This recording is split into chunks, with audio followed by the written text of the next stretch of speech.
The views, thoughts, and opinions expressed by hosts and guests on this podcast are their own and do not represent the views, thoughts, and opinions of UCLA Athletics or UCLA Gymnastics.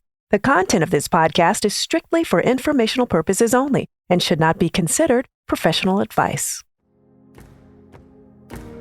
Having, deep discussions on different issues about athlete safety and making sure everyone has a voice, making sure all the different stakeholders in USA Gymnastics are heard, making sure we could get as much information as we can, right? To be able to use it, learn that from that information and use it to make the organization better and safer for athletes. Welcome to the Black Gymnast Olympic Dreams edition of the Resilience to Brilliance podcast, where you'll be inspired by the history and eye-opening accounts from Olympians who lived the dream. I'm your host, Kim Hamilton Anthony. Here we go. The Black Gymnast Olympic Dream edition of the Resilience to Brilliance podcast is a short podcast series dedicated to the young Black gymnasts and their families out there who have that Olympic dream. In the 2024 Olympic trials, you will likely see more Black gymnasts competing at this level than ever before. So I thought I'd bring on some individuals who can provide some encouragement and advice for those young athletes who will be watching and their families on how to navigate the gymnastics world while embracing the skin they're in. Also, I want to bring on those who can help us learn a bit more about the history of Black gymnasts and those who can share their own personal stories about what it took for them to achieve their own Olympic dreams. On this episode, we have Tasha Schwikert Moser.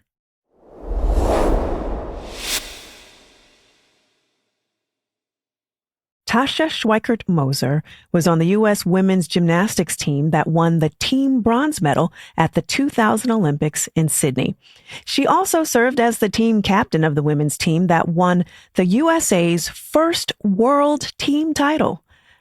After representing the U.S. around the globe, she continued her gymnastics success at UCLA, where her accomplishments included winning 2 NCAA national all-around titles. Well, I had a very special time with Tasha, and our conversation took what I felt was an unexpected turn when she began to share what it was like behind the scenes at the 2000 Olympics.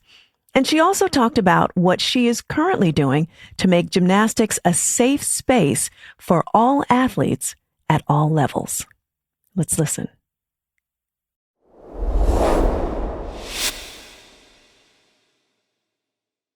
Tasha, welcome to Resilience to Brilliance. So glad to have you here. I'm excited to be here. Well, I figured we'd just go ahead and get started right from the beginning of your gymnastics career. When did you start taking gymnastics very seriously? Very seriously. I think I was 7. So I got into it when I was 3, mommy and me classes. But when I started competing at age of 7, I remember my first gymnastics meet, just excited to be there. Wasn't sure how things would navigate through the day. But in the end, I ended up winning every event in the all-around. And I think that was my first taste of dominance right there. And then I was hooked. That's all it took. Yeah. Was that one dominating meet. Yep. Now, once you dominated that first meet, was the Olympics your immediate goal, or did that come somewhere else along the way? Yeah, it definitely came along the way. I was a pragmatic kid, and so I just remember, because my aunt loved to brag about, how well I was doing in gymnastics to all her friends and her neighbors. And I remember one time I was at her house, and she was with her friends, and she said, "Oh, Tasha's so great at gymnastics. She's going to the Olympics." And I had to stop her. I think I was 9 or something. And I looked at her and I was like, "Do you know only," and I think at that point it was 7 girls go every 4 years. "Do you know that only 7 gymnasts make the Olympic team every 4 years? My chances of it are very, very slim. Don't tell people I'm going to the Olympics." You just don't know. And so, I think it became more of honestly, about 13, 14, when I was an elite gymnast competing as elite, competing internationally for the U.S. At that point, it was a dream, but I just didn't I didn't know if it was feasible, but that wasn't where my head was at. It wasn't just like Olympics or bust. I was just really trying to be the best gymnast that I could be, at whatever like age category I was in, whether it was junior, senior, or, that year, right? Just maybe trying to win the state meet, wanting to win the national championship, really just winning at every milestone. Right. Because, I was the underdog going into Olympic trials. I wasn't really supposed to be on the Olympic team. I was, an alternate, and then, happened, right? And then I was asked to be part of the team. Now, let's talk a little bit more about that. Explain to those who have not heard that detail about your career what actually happened. 2000, parts of it are even fuzzy to me because it's been 24 years.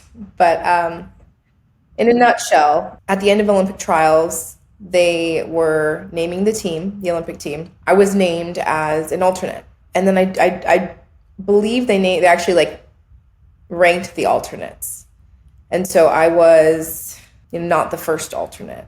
And then after Olympic trials, I was told that I was being invited to train with the Olympic team as part of the Olympic training squad at the Crowley Ranch. Mm-hmm. So I was very excited just to be there. Dominique Dawes was like my all-time idol, gymnastics idol.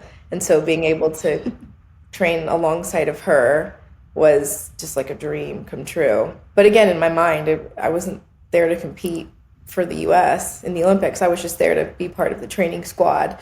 And for me, it was, I took it as like, hey, this is going to be a great learning opportunity and just experience for me, because I was 15 at the time and I knew I had a lot of gymnastics in front of me.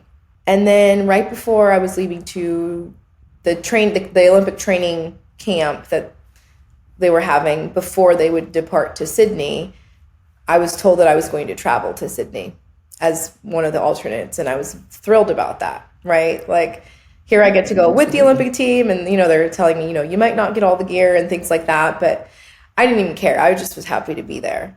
So got all packed up and we traveled to the ranch and we're there for, I think, about 3 weeks training.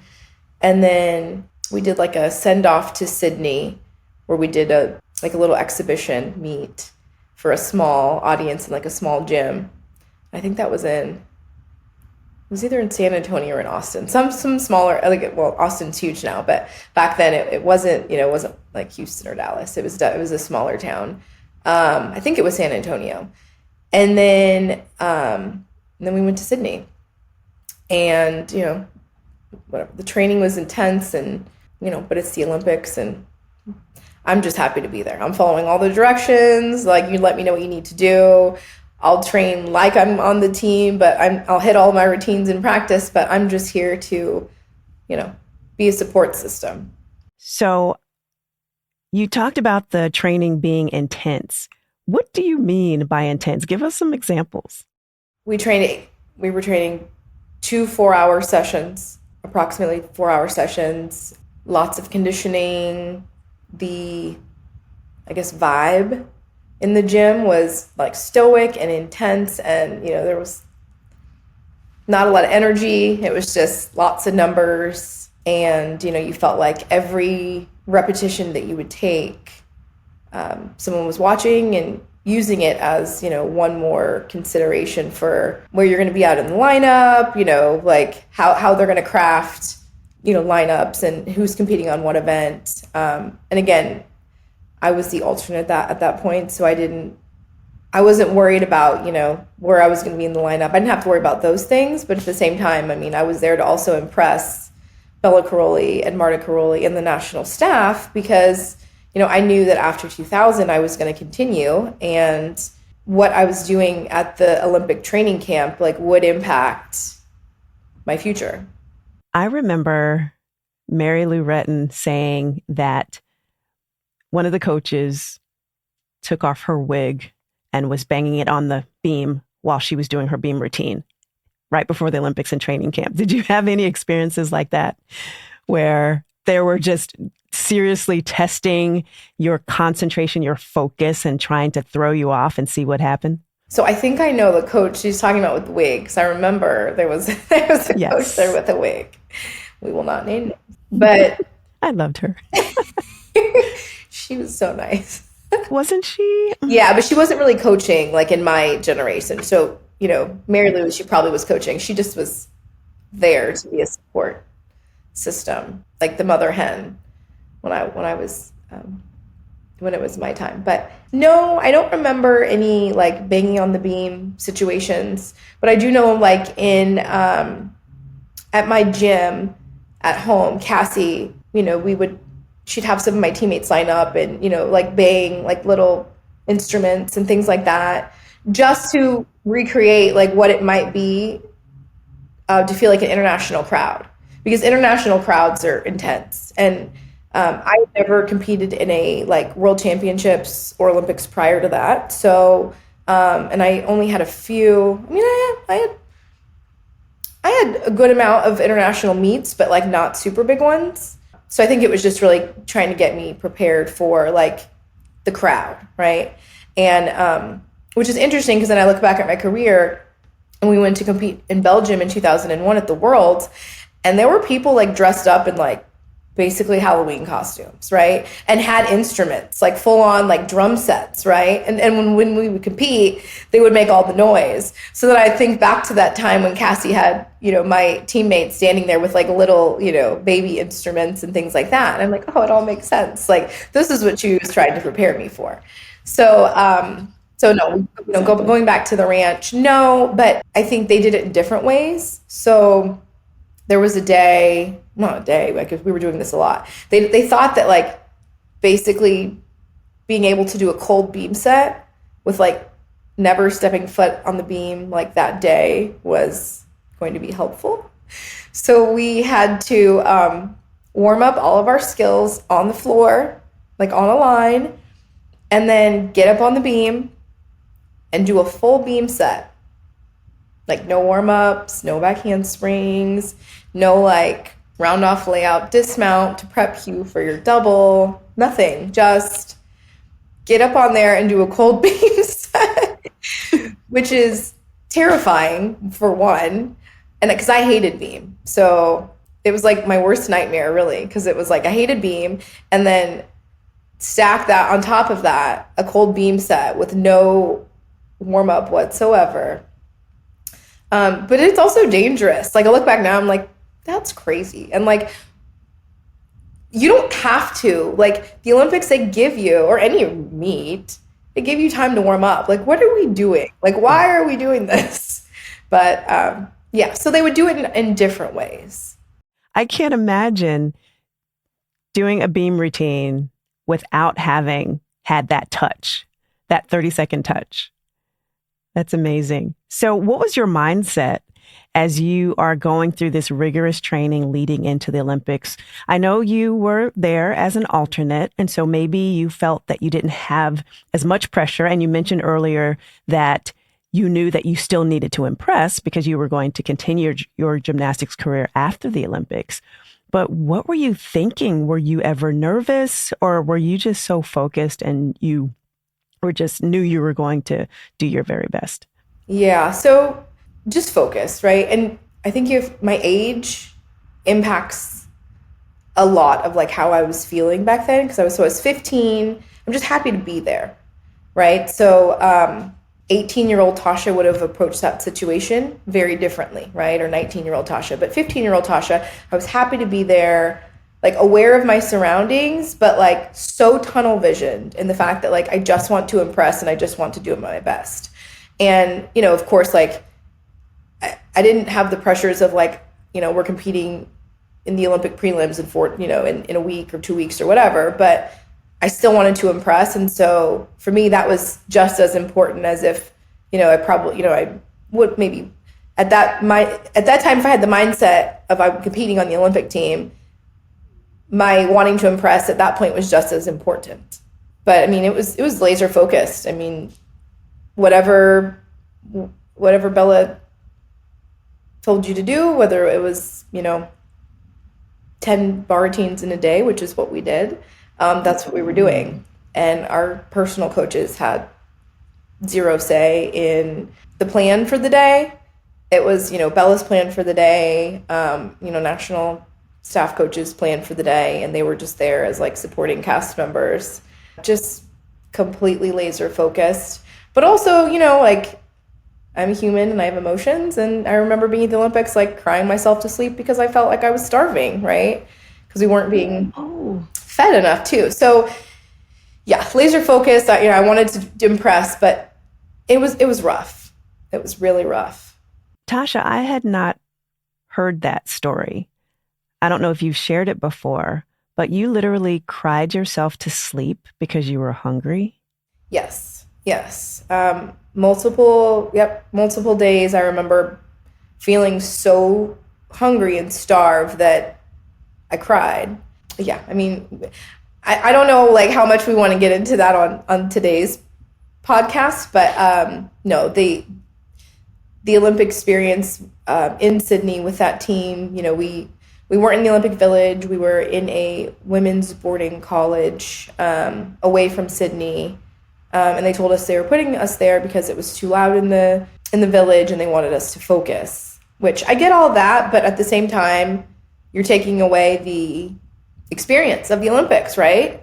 Mm-hmm. You know, for it's so much more than just being so focused about the winning, you know, that experience of being in the village and being around other athletes and like feeling the energy of the Olympics in the village.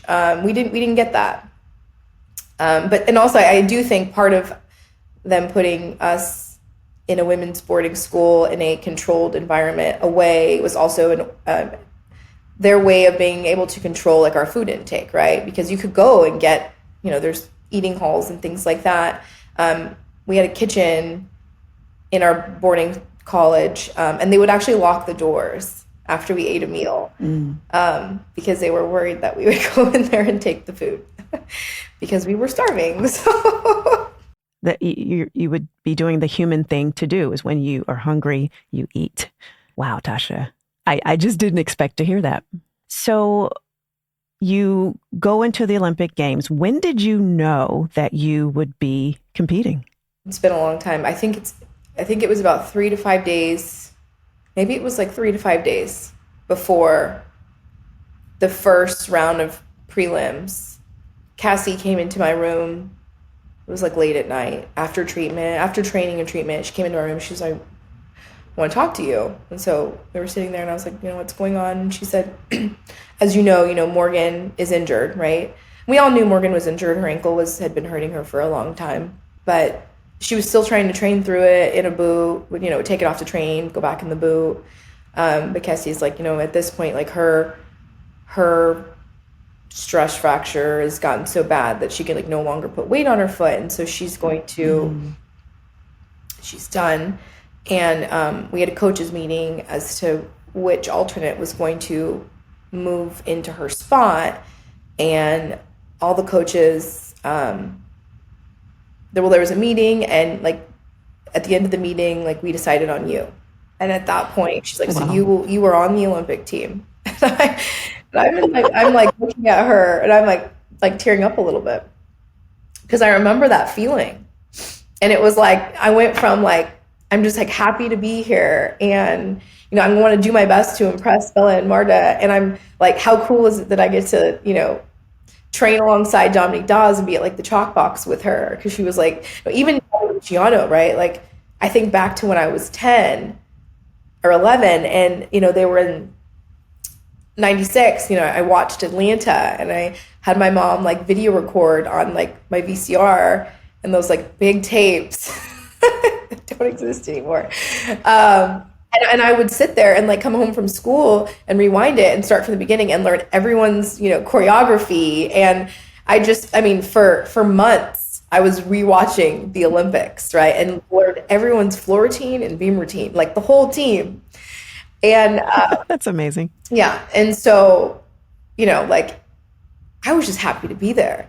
And then when she says like you're on the Olympic team, I just felt like the weight of the world came down on me. And I'm like, oh my gosh, like this is for real now. Like not that I wasn't doing my best, and because I was, and that's why they picked me.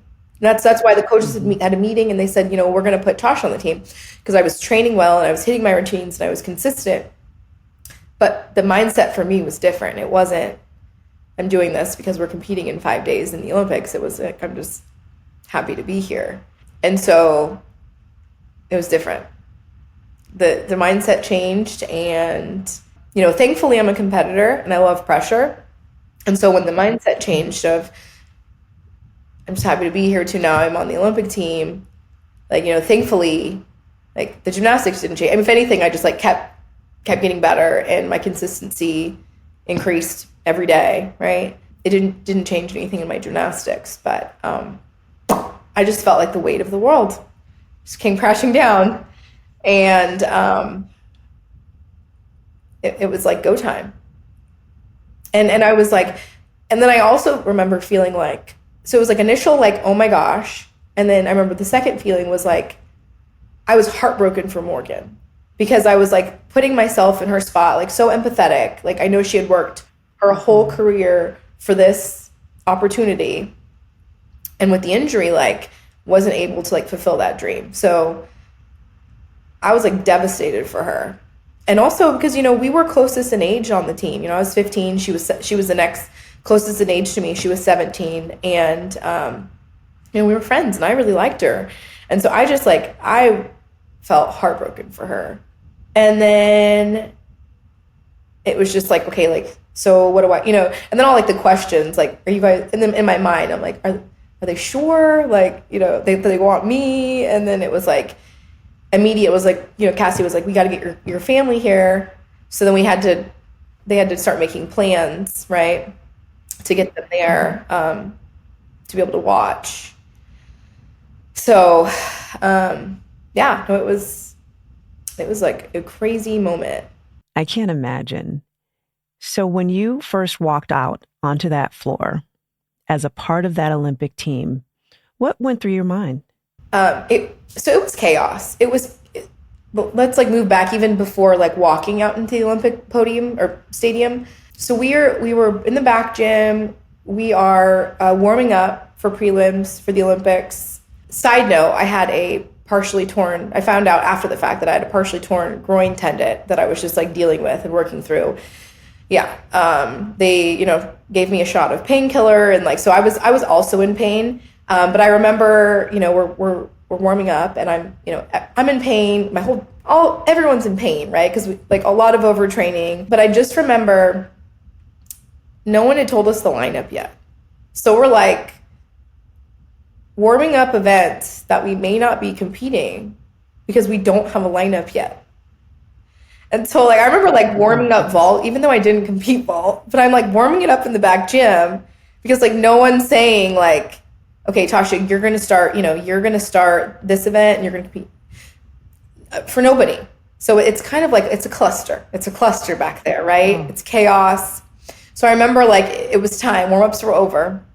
We all kind of, line up in front of Bella, and he's got the paper, it's like supposed to be the lineup, and he's like trying to figure it out, and the music starts, and we still don't know who. So like I just remember walking as he's being like, okay, like you're actually gonna, so she's telling me you're gonna compete, bars, beam, and floor. And at that moment, that's when I found out that I was not competing vault, even though I was in the back gym in the prelims, like, messing around with the vault. And then I was told I was going to start on all the events. I was going to be the first athlete up. So it's already a cluster. I'm like panicking because it's like, I'm just a little whippersnapper. I'm like 15. I'm just like, okay, tell me what you need me to do and I'll do it. Right. And I was taking it all in. And so I'm like, okay, I'm starting. And you've told me I'm starting on beam. We're going to floor, and we're doing bars, and that's it. And I'll be the first athlete up. And because this is my first big international competition, I've never dealt with like the electronic scoreboards on the like podiums and like how you're supposed to salute to the judges. So and then I remember like Marta coming in and saying to me, hey, like when the judges salute you, you're not going to salute them facing them. You're going to turn around and show them your number, and you're going to like throw your arms up and salute.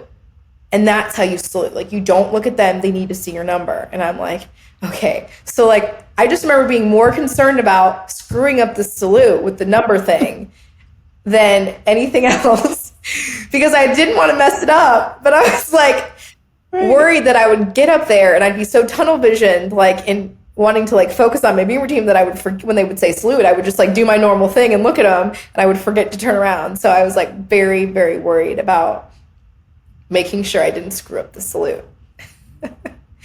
Which, like looking back, like maybe that helped me focus because maybe it made me not so focused on the routine, and I was, it like, I don't know, but I just remember it being a cluster, and then looking back, like all of that was so unnecessary. Like why did we do that? Like why wasn't there a lineup? Why were we warming up events that we weren't really going to compete on? Like, what was happening? Mm-hmm. And to this day, you still don't know why it went down that way? No, I think we all left and no one asked any questions. We just went home and dealt with the trauma. You just made it through. Yep. You said you went home and dealt with the trauma. You just competed in the 2000 Olympics. And what I would think you would say is you go home and you celebrate the fact that the team won a bronze medal and you just performed on the largest stage for the sport of gymnastics in the world. But you said we went back home and then dealt with the trauma. Mm-hmm. What do you mean by that? It was a lot because, like I said, we didn't, the training was excessive. Like we were so overtrained. I mean, looking back at it, we were doing hard landings every day, full routines every day, twice a day, full sets, hard landings, full routines, twice a day. I look back and I think right after the Olympics, we counted the days of training that we did, like, and how many breaks we had. We trained 2.5 months straight with a few half-day breaks, right? There was no, like, being on the plane, like the plane ride to Sydney, they called it a break. And even on the plane, granted it was like it was a chartered plane, so it was only athletes. But even on the plane ride, they made us get up and do like an aisle workout, okay? We're on the plane and we're like doing conditioning. Tasha. In the aisles, and you see all of the other athletes from like baseball and the other teams looking at us like, what the is happening? And we're just like, like these little robots, like doing what we're told, doing the plane aisle workout. Yep. And then you can't make me think. Sorry. It's okay. And then when we get there, like as soon as we land, we go like straight to a gym because they're like, oh, you need to like shake out your legs. We've been on a plane, and it's like, how about we rest and get acclimated to the new time change? Because like I'm pretty sure it's like daylight here and it's like nighttime there, or like whatever it is, and we need to rest. Rest is good. Yeah, no, not they did. That's not what they thought. Yeah, so we got there and like worked out right away, and so you feel like you're overtrained. Then like I said, I had a partially torn hamstring that I was dealing with the whole time that Larry was treating, as he was also abusing. Everyone was injured, right, in some capacity. Like I said, we weren't being fed enough. I remember our parents got to come visit us. We had it was like visitation day, right? They're like, your parents can come visit you. We were so excited. They made us all go outside on the grass to spend time with our parents.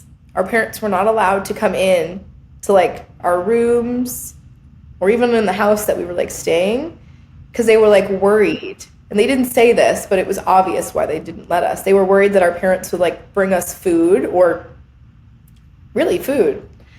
And so they wouldn't let our parents, and they were like watching.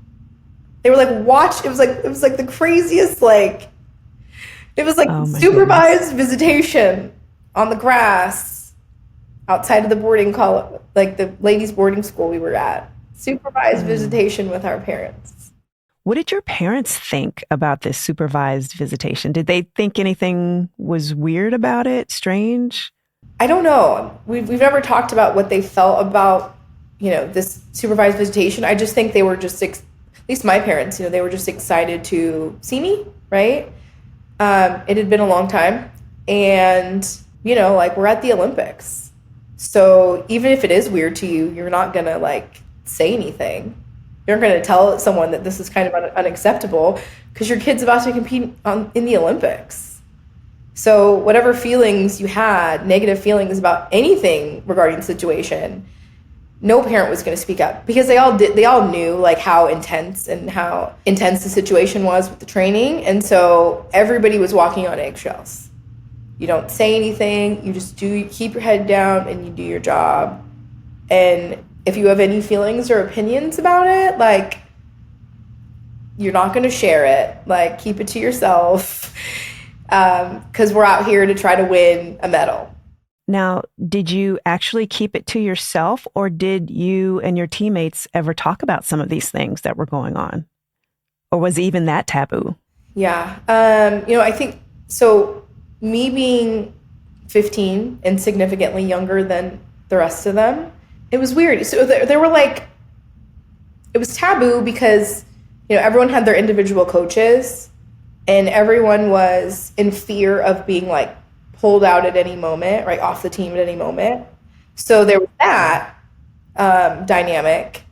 So there wasn't a lot of let's confide in each other because we were all worried about, well, and again, I was an alternate, so I wasn't really worried about anything at first. But I could feel that people were maybe, would be worried about what would happen if people were confiding with one another. But also too, there was 3 of them that were actually heading to college after the Olympics. So I felt like they had a closer bond and had more in common and could relate more because they were, similar age, all about to head out to college and compete.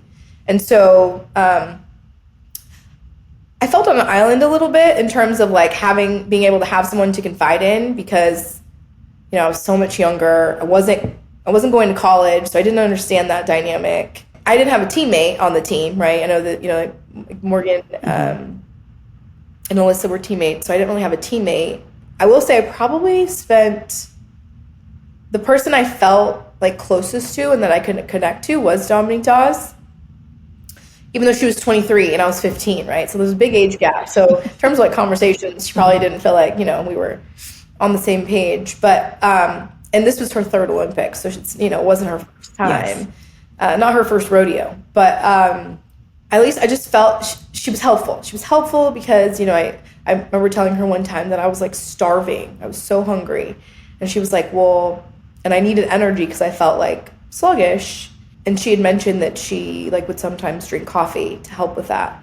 And so I remember, and I had never drank coffee before. So I remember one time I went to go grab a cup of coffee and Bella looked at me and he's what are you doing? And he pulled it out of my hand and he was you're too young to drink coffee. And then I just remember tearing up, so turning around so he couldn't see me, but tearing up because I'm thinking well, you guys aren't giving us enough food. I'm starving. So obviously caffeine, I'm aware that that's probably could help.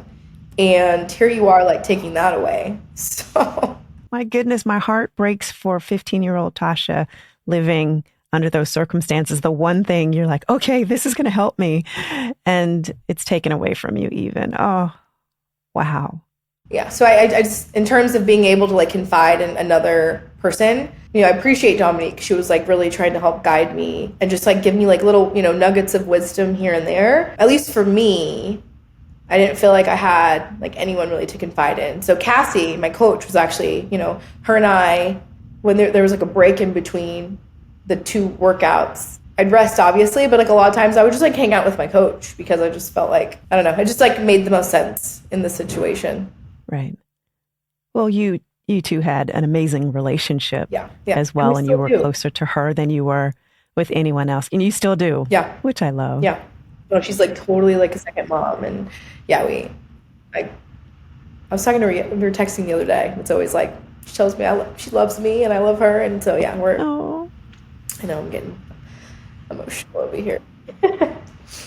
Now tell me what that means for you to have a coach like that. There are quite a few gymnasts back in the day who may not have that type of relationship with their coach, but yet you talk about her and it brings you to tears in a positive way. Tell me about that. She's just been like a guiding light in my life throughout all of it. I mean, she had, I was actually at a gym in Las Vegas when I was, 6 years old, and her husband moved to Las Vegas so he could be in Cirque du Soleil, and they bought the gym. She had never been a gym owner before. She had coached before for her mother's gym in New York, I believe, but and I'm pretty sure, if I remember the story right, she was just coming from Wall Street, right? So it's not like she was deep into coaching at that time in her life, but took the gym over and built her business and identified that I was talent, and identified my sister being one of the more talented ones in the gym as well, and just grew up with her, right? I mean, she was my coach at every level that I competed, and obviously I had other coaches who also coached me as well, but she was always my main coach. And I just remember she sacrificed a lot with her own kids, right? Because we'd travel around the world competing in international competitions, and she'd have to leave for weeks at a time, and her 2 babies. And I just, as a mom now, looking back at the sacrifices that she made for her own family, being able to be with me to support my dream. Just super appreciative of her. But that's what coaches do, right? That's what coaches do. But even more than just a coach, she, taught us life lessons, and for her, it was always about, trying to be a good human being. And she realized there was life after gymnastics because she competed in college, and education was so important for her. And I just remember her always stressing, look, wherever you go for college, I really do think you should take an opportunity to go to a school that's going to give you a great education, right? Because it's so important for your life after gymnastics. There were bumps along the way. I remember at some point in my career, I moved in with her for a couple months, and she took me in, and just no questions asked, right? And she would take me to school, and she's always had my back with anything. And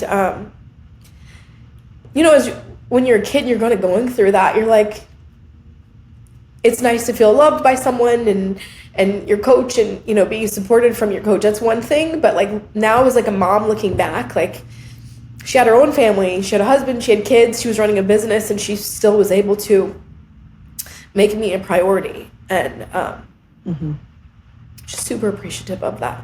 And then beyond just all of that, I knew she was doing the best she could with the tools she had in terms of our training, the elite training, and how she approached my training and how it intersected with training at the camp, or on the national team at the Caroli Ranch during the national team camps. I mean, I was lucky to have her because of all the coaches. She was the most reasonable, she was the most empathetic coach in the circumstances, right? So I'm not saying everything she did was perfect, and I know now, she's educated herself on, healthy coaching, and I mean, she's really made that her life mission now to make sure that any coaching is healthy coaching, because she doesn't want to mentally really screw up gymnasts that she's coaching. But I just remember during the Olympic camps, she was the most reasonable. So she'd look at me and know that I was in pain, and know that I was exhausted and tired, and she'd look at me and say I know you're tired. And you'd have Bella Caroli saying, hey, we're doing 10 beam routines today, or 12 beam routines, 10 bar routines, 3 or 4 floor routines. And there's this one particular moment So we did 5 bar routines in the morning. I did my 5 bar routines, but I modified them because my partially torn hamstring, I was in excruciating pain, and it was a stalder up to the high bar, a straddle stalder up to the high bar, and it really bothered my groin, and so I modified it by just doing just like a stoop circle, like jump, to the high bar. And Cassie said, okay, we're going to modify in your routines. Like, I know you're in pain, so we're going to modify. So I did the modification. She told me, sense. Even though it wasn't blessed by Bella, but I did my 5 bar routines, right? And I said, okay, I'm done with my routines. And he said, well, I didn't see your, stalder connection to the high bar. And I said, yeah, my leg's hurting me. And I was even scared to tell him that my leg was hurting me. I said, my leg's hurting me. So we just decided to do the stoop circle. But it's like the easiest skill in my routine. It's not an issue. And I'll do it like when we do like an actual verification. And he said, nope, none of your routines count, and you're going to start over. And you're going to do it with your stalder connection. 5 more. And so I remember being at the chalk box, just like, yeah. And then Elise Ray had gotten in trouble that day too on bar. So we're both in trouble, right? And we both have to start the assignment over. And I just remember us both being there, chalking up and tears, just we're trying to hold back the tears, but we're both just crying. And I'm looking at Cassie, and she's helpless because there's nothing that she can do. Bella clearly has, veto power over everything. So I have to do 5 bar routines, and she knows how much pain I'm in. So I do 5 more bar routines. Well, no. So I said, it's in my mind, I'm like, okay, I'm doing 5 bar routines. Cassie comes over and whispers to me. She's like, look, when you do 1 bar routine, I'm going to call out loud, okay, 2, good job. You've done 2, because I see Bella's walking around and he's not completely looking at you the whole time. So she legit helped me cheat. Right. So I think I ended up only doing 3 bar routines, but she kept counting out loud, these, fake numbers to make him think that we did 5, and it worked. And he thought I did 5, and he said, okay, now you can move on. But so it was moments like that where I'm like, Cassie had my back. Right. And she looked out for you. And I looked, and no other coaches there were doing that for their athletes. At least, to my understanding, I don't think any other coaches were doing that for their athletes. So just really grateful for her, understanding, what I was dealing with. She was living it too as a coach. I mean, she saw it. She was a gymnast, so she could empathize. So yeah, no, I love her.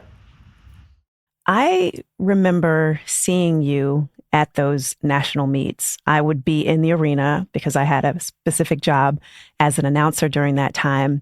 And I would watch the two of you and Cassie. And there was definitely a love and respect there. She had such a love for you. I had talked with her about you, and I had met you when you were just coming into the scene. And I just remember seeing something very special that I did not necessarily see with other athletes and their coaches. And now that you are explaining what that relationship was like, it all makes sense, Tasha. It really does. I'm so glad that you had that experience with her. I'm so glad that she was with you, even though the 2000 Olympic experience wasn't ideal. For you to have Cassie there with you, supporting you and doing what she could to help you get through that time is priceless. Yeah. No, I mean, she was incredible. Again, she did the best she could with the tools she has. And looking back, she's like, oh my gosh, the way I trained you, it was, I was horrible to you and this and that. And I was like, look, don't get so down on yourself. Don't be so hard on yourself. Literally, you did the best you could. You're in this environment where, you have all these coaches who have had athletes at other Olympic Games, and you're watching them, and they're supposed to be the status quo for how you should be training your Olympian, right? So you're watching them trying to learn because you're a young coach yourself. But at the same time, you're realizing what they're doing is totally insane and crazy, right? Abusive, really. I was going to say borderline abusive, but it's actually abusive. It is. And so, no, I mean, she really was just doing the best she could. And I just, like, I think it's incredible how she's looked in the mirror, you know, and decided, like, you know, I will not be part of the problem any longer, right? Like, I'm going to change my ways. I'm going to educate myself. I'm going to, you know, get other coaches to on board with this, like, new way of coaching, which is, like, we don't need to completely destroy an athlete and their emotions and their mind and their, you know, and their bodies, right? Like, we can do soft landings a lot, and it's okay. You know, we can do half routines, we can do drills. Like, we don't have to do full routines, arm hard landings, you know, crazy numbers all the time, every day, twice a day. Like, you don't need to do that to be great. So, and then I don't know, like, she always tried to keep in mind and always made me think about the big picture, and would always just talk about, you know, yes, the Olympics are great, but there's more to life than gymnastics. Even though, you know, the goal at that time was, you know, the Olympics and, you know, being the best in the country. But, like, I just remember being young and in the gym, and she's a young mom. She'd have her kids in the gym with us, and, you know, Taylor and Lauren, with their babies, like, you know, crawling around. And so I kind of grew up with them alongside, and I think that kind of brings you down to reality and makes you realize there's more to life than gymnastics. You know, I remember us training at Gym Cats, and sometimes, you know, I'd be training with, like, the level 10s or the level 9s, and we'd be in the middle of an assignment, and then vividly, I remember one time us being on bars. She stopped the workout and said, "All right, everyone, I want everyone to come here and gather around." And she had, like, these cans with, like, and then, like, pennies and nickels and dimes. And she's like, "Okay." And she gave a couple people some cans and some others some change. And she said, "We're going to practice our public speaking." Like, we, like, legit stopped the practice. And she was like, "Public speaking is, like, an important skill. And I want you guys all to be really good at it." And so she's like, "I'm going to pick a topic. And, you know, someone's going to talk about it for 2 minutes." So someone else had a timer. And every time you say an which I'm really bad at, and I'm still doing. So, Cassie, I'm sorry. Like, I need to get better at this. But every time you say an or a ah or a like someone's going to drop the penny or the, you know, into the can. And yeah, and so there were just, like, fun little moments like that where it's like, okay, there is more to life than gymnastics, right? And I love that she will pop in here and there and remind us that, like, you need to have a really good bar set, but also I want you to be really good at public speaking too, you know, all in the same workout. So I am so grateful that Cassie was my coach. I don't know, I can't. Yeah, no, I'm so grateful. And I don't know if you ever heard the story, but they actually, the national team staff, we were at one of the camps in 2000, the Olympic training camps. Kathy Kelly called my mom and didn't tell me that she was calling my mom, didn't tell Cassie she was calling my mom. So she called my mom back at home in Vegas and said, you know, like, Bella and the national team were really impressed with Tasha, and we think that she should probably go to another gym to be with another coach who has more experience, who has been to the Olympics before. And so, What a hit. yeah. And then, so Cassie, I guess later that day, found out. Well, so my mom called Cassie and said, you know, Kathy Kelly called me and told me that we should take Tasha to another gym. And I remember seeing Cassie later that night. She was, like, crying. And I'm like, what's happening? And they didn't tell me. And she's like, they called your mom without me knowing and suggested that you go to another gym to a coach with more experience, even though she had been, like, you know, coaching me since I was 6 years old. And it got me to this point, right? Got me to this point where you're so impressed, national team staff, right? So you're so impressed. She's obviously doing a good job, but now you want me to go somewhere else? No. So my mom, you know, being the vocal, Joy Schwikert does not hold back, as we've seen over the years. I remember being like, so what did you say to Kathy Kelly after she said that? She's like, I told her to. Like, Oh, wow.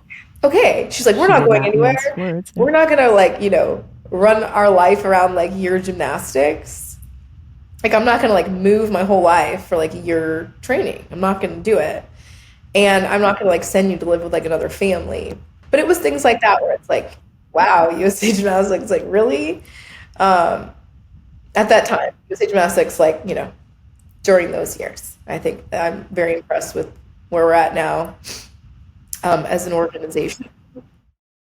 And I would love to talk about that. So you are in the middle of a 4-year term of serving on the board for USA Gymnastics. And there is a great reason, great meaning behind why you're serving there. Can you talk about that? So when the Larry Nassar bankruptcy came to a conclusion,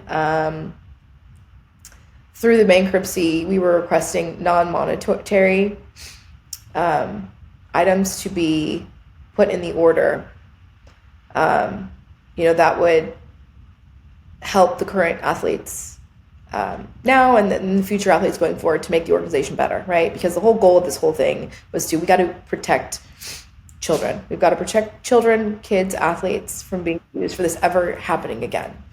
And so we asked for a board seat, and we also asked for 2 places on 2 different committees to have a voice in the organization going forward. So I am the survivor representative on the board of USA Gymnastics currently. And when the position came open, I raised my hand. I said, I want to do it. I'm very vocal. I have no problem with telling anyone in that boardroom how I feel. At this point, I have nothing to lose, right? I'm not involved in gymnastics. I'm a corporate M&A attorney, at a firm in Texas. So I have nothing to lose. I'm not a coach. I'm not worried about athletes and they're going to get picked for a team, this and that. And so after the bankruptcy concluded, I started my term, working very closely with Lily and the executive management team and the other board members.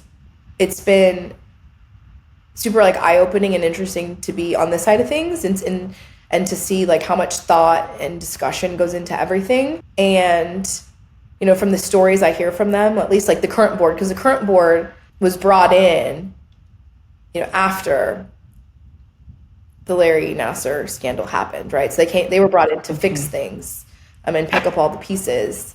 So really none of those people were there when the abuse and all the things were happening. But the stories they tell me of just coming on as a new board and learning that discussions about the well-being of athletes were not being had, right? They were not policies and procedures in place to protect athletes prior to let's pick up the pieces and move forward. So I think they've changed a lot of the policies, a lot of the procedures. Everything with all of our board meetings is athlete safety top of mind. We're having, deep discussions on different issues about athlete safety and making sure everyone has a voice, making sure all the different stakeholders in USA Gymnastics are heard, making sure we could get as much information as we can, right? To be able to use and learn that from that information and use it to make the organization better and safer for athletes. And, a lot of times, I love it too, the discussions, because everyone has different opinions. You have, you have some former athletes like myself, some former athletes that, went through that whole Olympic era. Obviously I was abused by Larry, and so I experienced that as well. So I have that experience. And Tasha, I'm so sorry. I'm just glad that I could use what happened, because I obviously can't change it, right? I can't change what happened, but I'm just glad that I could use it to help people going forward and just making sure never happens again, right? Yeah, I know that's all I can say, right, on that. I don't even know what, there's no other way to put it. It was terrible, but and I didn't really want the world knowing about it, but I think it's important that I started talking about it, and glad that I've been able to be a voice, because that generation, and even just beyond gymnastics, right? Like that generation of like hidden abuse, you know, like before, you know, prior to this new generation where we're airing everything, right? We're airing all the skeletons now. We're talking, you know, mental health is important. We're talking about everything. Like this generation wants to talk about everything. And I think that's great. But that older generation, you know, everything was kept in the closet. You didn't talk about it. Mm-hmm. If it was an ugly topic, you didn't talk about it. No one wanted to hear it. You kept it hidden, and you put a smile on your face, and you keep your head down, and you just go to work or live your life. And so I'm just glad that we're in a time in life where we can talk about these things, and we can feel supported, and we can feel like we're not the only one. And through social and different things like that, there's communities where you can feel supported.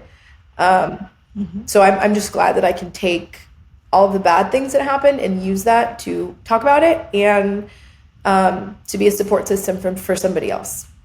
Tasha, I appreciate you even being willing to talk about this. I know that there are probably people out there who would say, you know what, he's in jail, it's over with, let's just move on and forget about everything. But there are women like yourself who you just can't forget about it. It is something that you've chosen to use to help other people. Your experience, your voice, the representation that you have on the board for USA Gymnastics. What is it that needs to happen to ensure that nothing like the Larry Nassar abuse can happen again? What needs to happen? Communication, right? Communication. You know, I get this question all the time, like, how do you think it happened? I mean, it happened because there was this environment that I explained earlier, like that Olympic training environment where you weren't allowed to have emotions or opinions about things, right? If you were sad or tired or hurting, like you were not allowed to show it on your face or in your gymnastics that day. Any like an opinion on whether, you know, you feel good enough to for full floor teams on the hard surface, you're not allowed to have an opinion about that. You're going to go do those floor teams because they told you to do them, right? Right. You know, I remember we used to start our workouts with Bella with like this 45-minute like run. Like 40 minutes into it, we were doing like tuck jumps, like around in a circle. And I mean, a 45-minute run before like, you know, a 3.5 hours of like training on each event, and then a rest, and then like 3.5 to 4 more hours of event training. Like that's insane. Like you're killing everyone's legs before we even get started. So you weren't allowed to have opinions, and then everyone was hiding injuries, right? Like I said, like no one knew I had a partially, like to the outside world, no one knew I had a partially torn groin tendon, or a partially torn groin tendon, because I didn't talk about it. I had to hide it. I even had to hide like going to Larry to get more pain medication. I had to hide. I remember going to Larry one day and saying, can I please get, like, I'm in so much pain. Can I please have more painkillers, more pills? And he's like, giving it to me. And then Bella comes over and he's like, what are you doing? And I looked at him and I was like, oh, nothing. Like, I really had to like play it off. Like I wasn't like trying to get like, you know, ibuprofen 800s for my pain, because he didn't even know. Bella didn't know because I couldn't tell him. And then he looked at me when I was trying to get the medication, and he said, you better knock it off or I'm going to pull you out of the lineup. And so it was then I was, okay, well, we got to like really keep this on the down low. Like, I absolutely can't tell him that anything's hurt because he just told me he was going to pull me off, you know. And this was, at this point, I'd already been named to the team, right? This was like that 3 to 5 day period. I'm not sure if it was 3 or 5 days, 3, 4 or 5 days, but yeah. And so I was like, oh, okay, well, we're just going to pretend that I am healthy. So surely if you can't even tell the coach that you need more painkillers so that you're not in as much pain as you have been, telling them about abuse, I could see where there would be fear in that. Will they believe me? Is this even abuse? I'm not even sure what this is about. So you're talking about the culture that has been created over the years that has stolen the voice of young girls in many cases. Yeah. So, I mean, yeah. So you have that whole dynamic going on where there's just fear. There's fear in this environment. And then you have, you know, like Larry, who is, he was grooming, right? Back then, I didn't know what it was, but grooming techniques. You know, we felt like we were able to go in the training room and shut that door, and we were able to tell him anything. And he would basically be like, look, I am your safe place. I'm your safe place. You can tell me anything because I'm not going to go tell the coaches. I'm not going to go tell Bella and Marta. But then I was also hearing stories from my teammates where some things that he would tell Larry would get back to their coaches. So I don't think that really wasn't true in all regards, but he made us feel like this is a safe place. I'm not telling anyone anything. You can complain about your coaches. You know, you can tell, you know, obviously I know about all the injuries because I'm over here trying to treat them. He knew we were starving. He would sneak us food. He really became like our confidant and like our best friend. You know, it's like a weird thing to say, but like from like the food perspective, like we needed Larry. Because he really was like after 2000, like I didn't get any food snuck to me in 2000, but after 2000, like we go on these international competitions and like he would sneak us food.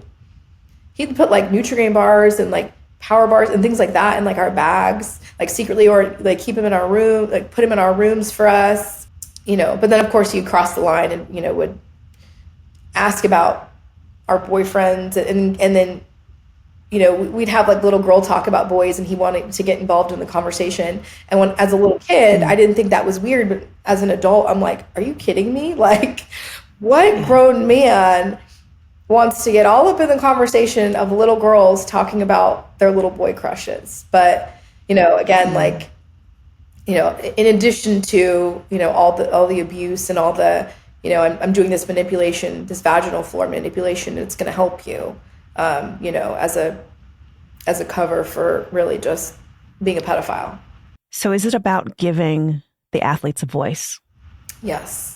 So, I mean, yeah, main goal now, giving athletes a voice, you know, making sure that, you know, now they have food tables set up at the meets and at the trainings and everywhere, you know, at the camps. And I remember us having a discussion. I was in a board meeting and, you know, they were like, no, we've heard all the stories and we have now like put out snack tables. So the athletes, like we want the athletes now, go get the snacks, eat the snacks. We want them to feel we're all about healthy and happy, right? And hydrated and energized, right? We want them to take the snacks. So then I had a further conversation. I said, you know, I love how far we've come to the fact that we now have snack tables at the meets and at the training camps.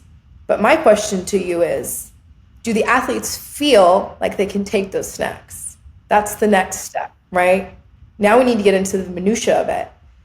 And they're like, well, we tell them they can. And I said, no. Like, do their personal coaches, are they on board to say, like, go get that snack, go get that bag of cashews, go get that Nutri-Grain bar, go get that fruit, go get that Gatorade, whatever it is. Like, are we all encouraging everyone to eat the snacks?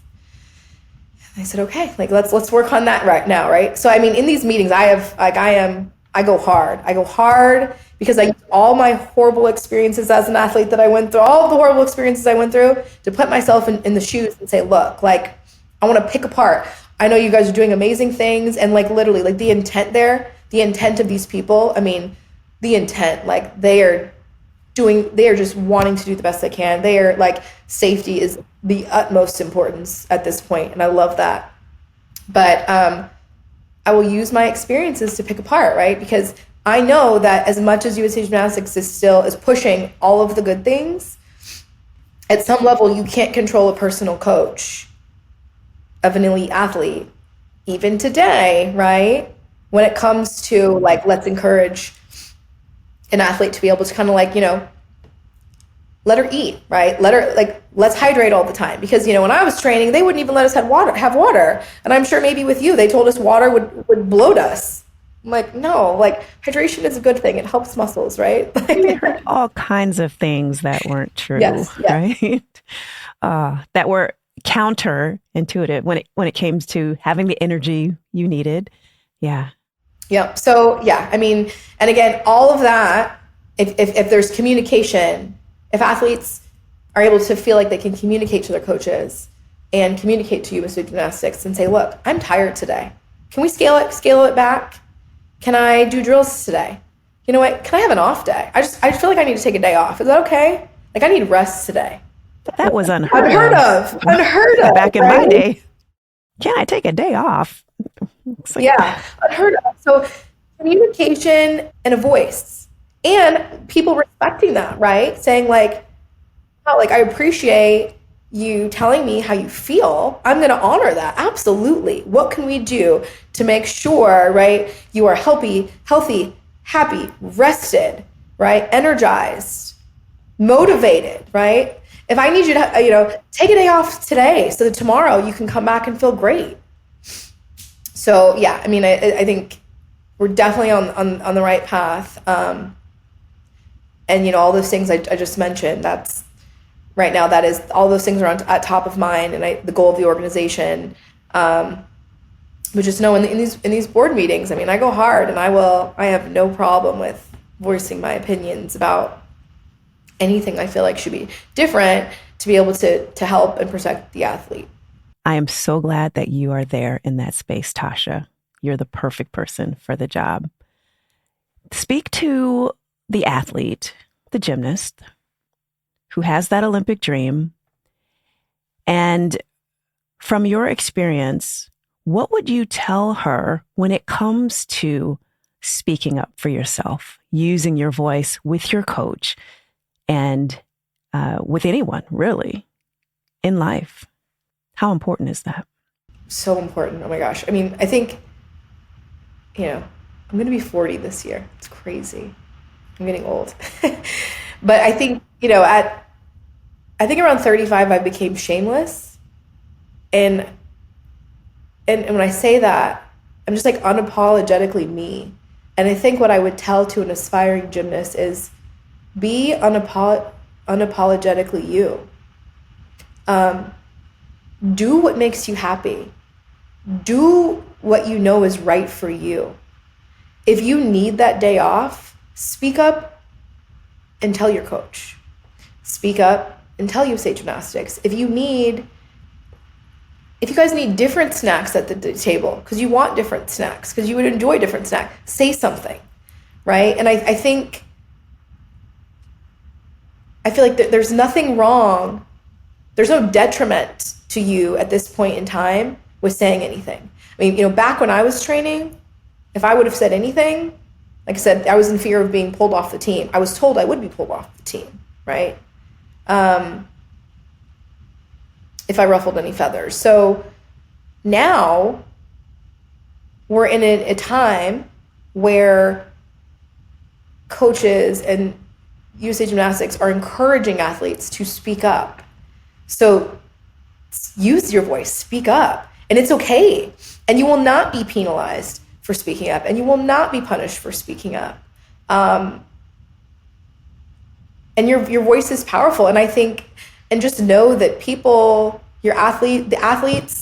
coaches in the organization, they want to hear from you. They're not mind readers, right? So give them as much information as you can in order to do better with whatever that is, whether it's doing better for other athletes, doing better for the organization as a whole. But speak up. Your voice is really powerful. And we're in a time now where it's okay. Tasha, I appreciate you sharing that advice, sharing that wisdom. And it would be wonderful for these athletes to take advantage of the opportunity to utilize their voices, because that is going to come into play. You mentioned earlier that there is more to life than gymnastics. So after your career is done, you're going to need that voice. And I love what you're doing. And I have two more questions to ask you. The first one is, you mentioned, we talked about you being on the board of USA Gymnastics, but tell me what your personal and professional life look like. Personal life, complete chaos. I've got 3 children. My oldest daughter, she's 8. The most sassy, fun, social kid you'll ever meet. She's a little hip hop dancer. She actually dances for the Houston Rockets on their dance squad. They're called the Little Dippers, and she loves it. It's so cute. My son is 6. He's probably my toughest kid. He is passionate and about everything. Loves basketball. Is obsessed with basketball. But he's strong-willed, like to a fault at this point, where sometimes parenting's hard and you're like, oh my God. But I know that he's going to take that like strong-willed personality and like use it, instead of like using it to like not listen to mommy or clean his room, he's going to use it one day for good, right? So it's like part of me when I'm like, oh, I love that little voice of yours. I love that you're using that strong-willed, personality and voice. It's hard as a parent, but like it's going to serve him well in life one day. And then my daughter, my third child, my daughter, she's 3. And she's just a cute kid. She's the baby sister, and she knows it. She'll tell you, I'm the baby. So she'll she gets whatever she wants. So that's fun. My husband is an NBA assistant coach. He's one of the assistants for the Houston Rockets. And so, that whole life in itself is just crazy, because we've moved a ton to get to this point. We've moved since 2019. We've moved 4 times. Wow. Dallas, Eugene, Oregon, Boston, and then Houston. So personally, my life is crazy, because it's funny. I talk to people and they're like, "What city are you living in today?" It's like, last time we talked, you were somewhere else. And then I'm a corporate M&A attorney and chair of our sports law department at a law firm called Monk Wilson Mandela. So we're based in Dallas, but we have offices in Houston, Austin, Waco, Miami, Los Angeles. It's kind of all over. We're about 100 lawyers, and I've been with them for almost 5 years. Super grateful to be with them, and super excited for the stuff that we're doing now. Obviously, being an athlete, I was like, we need to add, and with NIL, we need to add a department, an NIL department. So I am chair of our sports and NIL department, and we help universities, brands, collectives, small sports agencies, and even athletes just with NIL stuff. So I love doing that. Obviously, sports is my passion, and I love working with athletes in universities. Talk about life after gymnastics. I love it, Tasha. Final question for today. What does living in brilliance mode look like for you? Oh my gosh. I know it seems like so glamorous from the outside. But I feel like I'm drowning every day, to be honest with you. As a full-time attorney, working mom with 3 kids, and a husband with a career that like basically has him traveling he's out of town about 3 months a year, like during the season. And then, in the summer, traveling as well for his job. It's funny because, people, you're amazing. Your life's it's great. So accomplished. But I feel like I'm drowning every day, honestly. I feel like I'm like juggling a million things, and I'm trying to keep all the balls in the air. And sometimes they fall, but I feel like I know it looks like I'm doing a pretty good job at keeping the balls in the air, but at the end of the day, you know, you got to keep swimming. So what does it look like to be in brilliance mode? Just keep swimming. Life is hard. You know, and it's hard for everyone, you know, whether you're a stay-at-home mom, whether you're a working mom, or whether you have kids, whether you don't, like, we all have our hard. And I always tell myself, like, choose your hard, right? Life is hard, choose your hard. And these days I've decided to give myself grace, right? So I'm not, you know, I used to be this perfectionist gymnast, and now, like, if I didn't do the kids' hair and we're going outside somewhere, I'm not going to get down on myself for it. You know, if sometimes, you know, the laundry doesn't get done or some things don't get done, I'm not going to get on myself for it. I'm going to give myself grace and realize, like, eventually things will get done and it's going to be okay. So, I don't know, like, I feel like I'm a hot mess, but I just keep swimming the best I can. I love it because there's so many people out there who feel the same way, Yeah. Tasha. And it's like, really? This is, you know, out front, it looks like this wonderful, but then, you know, life is hard. But I love just keep swimming. Stay at it. You got it. Yep. And I also like choose your hard. Keep swimming. Choose your hard. Tasha, thank you so much for being on today. I appreciate your time. Thank you. Well, this is great.